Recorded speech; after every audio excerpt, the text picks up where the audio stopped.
Hello and welcome to part 3 of Death by Bungie's videos on getting hunting licenses. This is the video about Maryland, me going online buying the license for Maryland. I hope you get something out of this. If you don't hunt in Maryland, that's okay. You might get something out of this as it applies to other states as well. There's lots of little tips and tricks and little tidbits sprinkled throughout these videos. I hope you get something out of them. Also, the first part of the video, which was where I was talking about the Pennsylvania hunting process, you might get something out of that as well. Please go check out that video. And part 2 of this series was about getting your hunting license to hunt elk here in Pennsylvania. So go check out those videos in this series if you haven't already. Please leave some great comments for other people who might be interested in getting their hunting licenses. If you're an old hat at this, your wisdom, your tips are very much appreciated. I'm sure people will enjoy hearing from other people on this very important topic. Thank you very much. Thanks for watching, and I hope you enjoy this video. All right, hello, and welcome back to another episode of Death by Bungie. We are talking about hunting licenses here on Death by Bungie. It's summertime, and that is what is on my mind as we're going forward, getting ready for the upcoming crossbow seasons where I am and wherever you are. We should be thinking about those. In the last video, I showed you how I went through the process about how I got my Pennsylvania license. Today, we're tackling Maryland. Now, I have already gone and made my reservations for a whitetail hunt at the start of the Maryland crossbow season. Early September, I'll be down there on the eastern shore of Maryland chasing whitetails. Later on in October, mid-October, when the Sika deer rut starts up, I will be down there chasing Sika deer as they're bugling out there in the swamps of eastern Maryland. So I'm pretty excited about that. Now, I'm really excited because this is the 10th season where I will be hunting with Bungie. Can you believe that? 10 years with the same crossbow. And we've killed a lot of deer together, had a lot of fun times, made a lot of videos. I hope you have checked them out here on Death by Bungie. But this is also an important video to make because I have a lot of people contacting me about how do I get my hunting license, how do I start hunting, whether it's with a crossbow or with anything else. I think a crossbow is a great weapon of choice for a new hunter because it's maybe a little bit less intimidating than firearms and all that. And also, it doesn't have quite the learning curve that you might get with a compound bow, for example. So I think crossbows are uniquely qualified to get people into hunting, to get new people to start hunting. You're going to need some kind of hunter education class. Now, it's a good idea because you learn a lot. I took this class here in Pennsylvania when I was 12 years old. Now, I didn't keep the little orange card that they gave me. I lost it over the years. And when I was reapplying for a license about 10 years ago, when I was getting my archery stuff out of the way and everything else, I had to certify that I had taken that class, and I realized I didn't have any proof that I had taken that class at the Wyalusing Fire Hall back when I was 12 years old, or 11 years old, or whatever I was. So to make sure that that's not a problem, what I did is I contacted the Game Commission. I did some certification. They searched their records, and I was able to get a replacement card. So I'm just throwing this out there. If you don't have your original orange card or whatever it was that proved you took the class back when you took it, you can contact your Game Commission perhaps, and they will be able to search their records and give you a replacement card. This one's pretty fancy. It's a nice hard card, and it's got the dates on here and all that good stuff. Now, the other thing is, though, is when my daughter turned 12 years old, I said, you're going to learn to hunt, and whether or not she hunts or not, she's never been hunting. She goes hunting with me. She will be at the upcoming Death by Bungie meet and greet, which is spelled M-E-A-T, meet and greet. I think that's the coolest thing. Thank you again, Gary Rose, for letting me use that term. I just thought that was pretty funny. Gary hopefully will be joining us at this meet and greet. This is the first little experiment of this nature, so hopefully that'll be a fun thing. Now, you don't need a Pennsylvania hunting license to take part in this, but you can fill your freezer if you take part in this. And if you want to look into that, please check out deathbybungie.com or go on the Facebook page and you get the details there. Send me a message on any of the various sources we have for social media, and I'll set you up with the ideas if you are interested in joining us. And if you're watching this video after that takes place, or if you can't take part in it this year, feel free to take part in it next year if we do it again. Hopefully it will be a lot of fun. Everybody will have a good time. We'll be able to do it next year. But when my daughter, you don't need a hunting license for that. That was my point. Because that is on a game preserve that's behind a fence. So that won't be something where you need a hunting license. But if you're going to hunt general archery in Pennsylvania, or you're going to hunt in Maryland during your general seasons, that sort of thing, of course you do need a license, and you'll want to check your laws wherever you are. You probably will need a hunter safety education course to get a license. You may need to take a crossbow specific course or an archery specific course before you can get archery certified in order to get your archery credentials to hunt during your hunting season. So you'll have to check up on that depending on your state and your local laws. When my daughter went and took her class, I retook the class. So I have my original card, my replacement card, plus I have proof that I took the class again and passed. With flying colors, my daughter and I each missed one. Isn't that cool? It was funny. I'll tell you a quick little story. We're sitting there taking the class, and I'm going through the test. I'm like, oh man, some of these are kind of tricky, and I'm going to be crushed if my daughter doesn't pass this class. I'm thinking, man, she's probably not going to do well. And in the end, we both missed one. We both did well. So it worked out perfect. I think we were both very happy with it. I'm very proud of her. So take that class. That's one thing you're going to need. And when you go to apply to a new state, they're going to ask you, do you have proof that you took it? Now, one of the reasons I wanted to retake it, too, was to have that card in my possession, because in some places you need to have that card in your possession, in addition to having your hunting license in your possession when you do it. Now, today, I'm just talking about Maryland. I did a long video on Pennsylvania. Today, I'm talking about Maryland. And it's not just about Pennsylvania, just like this one is not just about Maryland. This is about the concepts surrounding getting your license. There's little tidbits sprinkled throughout these videos. So if you haven't watched the Pennsylvania video, go watch it, because you might learn something even if you're an old hat. If you're brand new to hunting, you're definitely going to get something out of these videos. Watch them, and you'll learn all kinds of good stuff about getting your hunting licenses. So off to the screen here, I have gone to the dnr.maryland.gov. That is the Maryland hunting website. I just Googled Maryland hunting licenses. Now, I want to point out, and this is very important, when you get your hunting licenses, as I have done in Pennsylvania, talked about in the other one, you get a little digest that has all kinds of goodies in there and information. Those are summaries about hunting in that location. It's not the law. You have to go through their website, and you actually have to read the laws and stuff and go to the actual citations, because you're held accountable to the actual law, not just what's in the digest. That digest is a pretty good defense, though. If you get in trouble, you can say, look, it says right here it's this other way. And it would kind of be a dirty trick if they put one thing in the digest and then try and hold you accountable to something different that's different from what's in the digest. But technically, you're responsible for the law. Now, there is some support legally. I said this in the other video. I am a lawyer, and I am not giving you legal advice in this, okay? I don't give legal advice to people outside of my job. That's not something I'm going to do here. So I'm not giving you legal advice, but I am suggesting to you that if they don't publish it properly in the digest and they don't put it in their reporter properly, then they can't hold you, they can't go changing the terms in the middle of the game.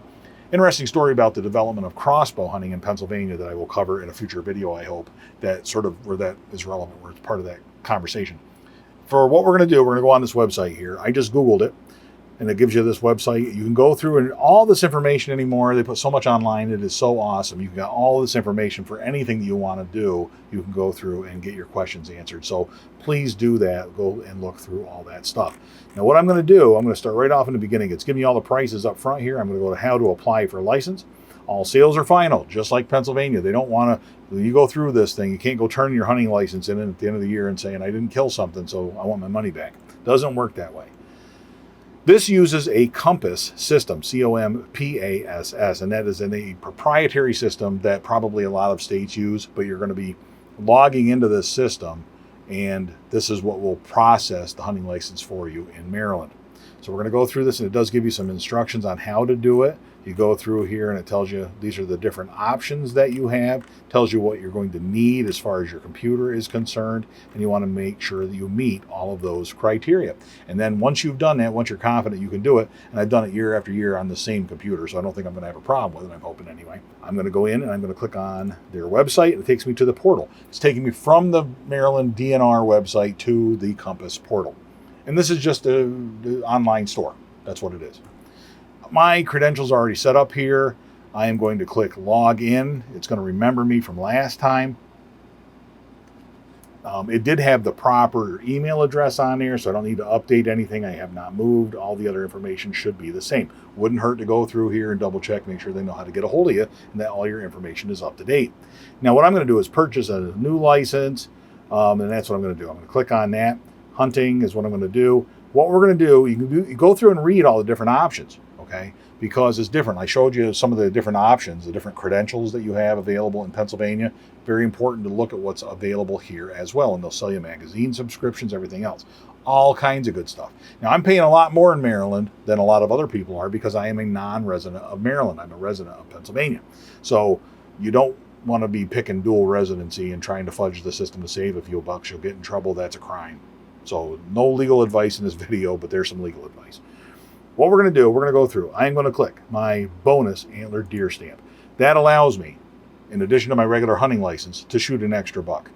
I will always, the key with things like this to remember is, and I mentioned this about the bear license in Pennsylvania in the other video, but you can't shoot the second buck and then go back and buy the license to shoot the second buck. You got to buy this stuff before you go shooting those animals. So if you think there's a chance that might happen, and if I'm sitting in a tree stand, a buck comes in, I shoot that tree stand, or I shoot that buck, and then 10 minutes later, another buck comes in, it's nicer. I want that credential. I want the permission to shoot that second buck in my possession so I can pull the trigger on that second buck. I don't want to shoot the second buck and then not be able to check it in because I don't have the license. That's an easy way to get in trouble. So we're going to buy that bonus antlered deer stamp. Boom, right there. Bow stamp. For crossbows in Maryland, crossbows in Pennsylvania, archery is good enough. If you have archery credentials, you can hunt with a crossbow. Not every state is that way. Some states may require a separate license, so to speak, for crossbows. In New York State, you have to have a separate certification just to get permission to hunt for a short period of time with your crossbow. Some states don't allow crossbows unless you've got a disabled certification. So they're all different. And you got to sit down and spend a little time online and read that stuff. Ask people. Call the government department, the government agency in charge of this stuff, and ask them your questions. That's their job, right? Their job isn't just to go out there and arrest you for breaking the law. It's kind of to explain the expectations to you ahead of time. That's their job. So we're going to go through here. 2020, full season hunting. Yep, that sounds good to me. I want to hunt all year. Not doing the federal duck stamps, migratory birds because they cross state lines handled by the federal government. I'm not involved in that because you can't shoot them with a crossbow. So if you can't shoot them with a crossbow, I'm not really interested in those credentials anymore. Even the trapping, I did some trapping videos over the years. I've kind of gotten out of trapping. I sold a whole bunch of traps this year, and I'm kind of sorry about that. I know some of you are really interested in that. Jackie Newman, if you're watching this video, you have inspired me to do a lot of trapping. You've kept me interested in it longer than other people would have been able to do so because of your excitement about this stuff. And I feel like I'm letting you down, but I want to be clear that there's lots of death by bungee left in me and a lot of it coming down the road, but it's going to be crossbow related death by bungee. That's what I'm focusing on. I can do a much better job with these videos when I focus on crossbow related stuff because that's my passion. That's what I know the most about. And that's what I'm going to make the videos about. Okay, so trapping, maybe someday I'll get back into trapping, but right now there's too many different things going on and too much that I want to do with the video side of this for me to keep having all these other side projects. So we're focused on the hunting, right? We're focused on the crossbow hunting. So I'm not buying a fur bearer permit down here. The managed hunt permits, those are like your special things to shoot more deer off the properties where the deer populations are far too high. I'm not interested in that. Muzzle loader stamp, very interesting, right?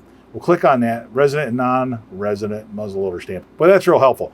It's a little question mark. Click on this, it'll give you more information, and this is all the information that it gives you. Basically the same thing that was there before you clicked on it. That's not really helpful. But one thing to know about that muzzleloader stamp I will point out, and that is that in Maryland, unlike Pennsylvania, right in the middle of their archery season, there's a muzzleloader season. Just like Pennsylvania. That part's just like Pennsylvania. But when it becomes muzzleloader season, you can still hunt with your crossbow, but you better have a muzzleloader stamp to be out there in that season. In Pennsylvania, you can hunt all the way through that muzzleloader season as long as you have, with your crossbow, as long as you got your archery, right? But in Maryland, you have to have the archery to use the crossbow, plus you have to have the muzzleloader stamp. Just the way they interpret it, a little bit different down here. Not a problem. Either way is right or wrong. I'm just pointing that out to illustrate the difference between the two states and how you got to keep that in mind. We go down here. Here you can buy permission to shoot in certain places and do your target shooting, all that kind of stuff. And that helps support those shooting areas, right? If you're in that area and you're hunting there or you're shooting there and you're taking part in that and you're using those facilities, it makes sense maybe that you should be paying a little bit extra every year to help fund those facilities. I guess that's what that's for. That's pretty cool. No trapping, no regulated shooting area. I don't retriever training permit. I guess that's where you go out and train your dog. How cool is that? We got to pay $5 to do that. Snow goose conservation, you go out there and shoot some snow geese for $5. Those things are all over the place, I think. Black bear damage fund, elk neck range permit. I don't know what those things are. The black bear damage fund, that's where you can shoot black bears, I bet. I don't know that. But that's pretty much, that's enough for me. So I'm buying right here. I got $205 invested in all these various things. And I have my bonus antler deer stamp, my bow stamp, my hunting, general hunting privileges, which that alone's $130. That's the lion's share of this. And I'm not buying a muzzleloader stamp. I'm glad I looked this over because I don't need that muzzleloader stamp. I am leaving Maryland the first day of muzzleloader. So I will not be in Maryland during that I won't be hunting in Maryland during that muzzleloader season. So it's important to sit down with your calendar and figure out what you're doing as well. But I got that figured out. So I saved myself some bucks there. But if I was going to hunt with the archery equipment, even during the muzzleloader season, even if I was going to hunt with archery equipment, I would have to pay the extra $25. You see right there. That would be your non-resident fee. But so all I'm getting really, same thing I get every year, and it comes up to, we have antler deer, bow stamp, and then a harvest record. Oh, I need to get my general hunting thing. Full hunting season. Boom. What's going on here?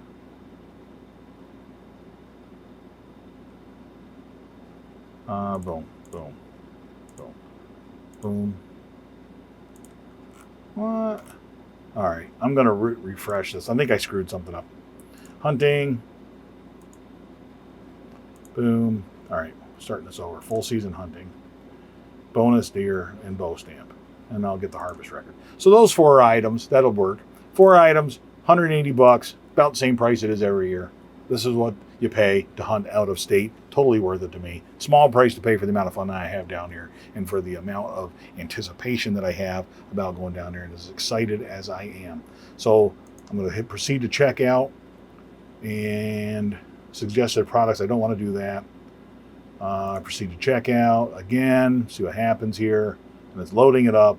All my things are there, $180, and I'm going to hit check out. Now we're almost there. We got to put in our money, all that good stuff. Do I plan to seek a deer with a crossbow? Yes, sirree, Bob. They should put yes in capital letters if you ask me. And also, do you plan to hunt whitetail deer with a crossbow? Yes, again, in capital letters it should be, because I absolutely do, and it's my whole reason for going there. They're going to mail them to this address. Those are my addresses, yes. Check out. I don't need to update those addresses. I have not paid $1.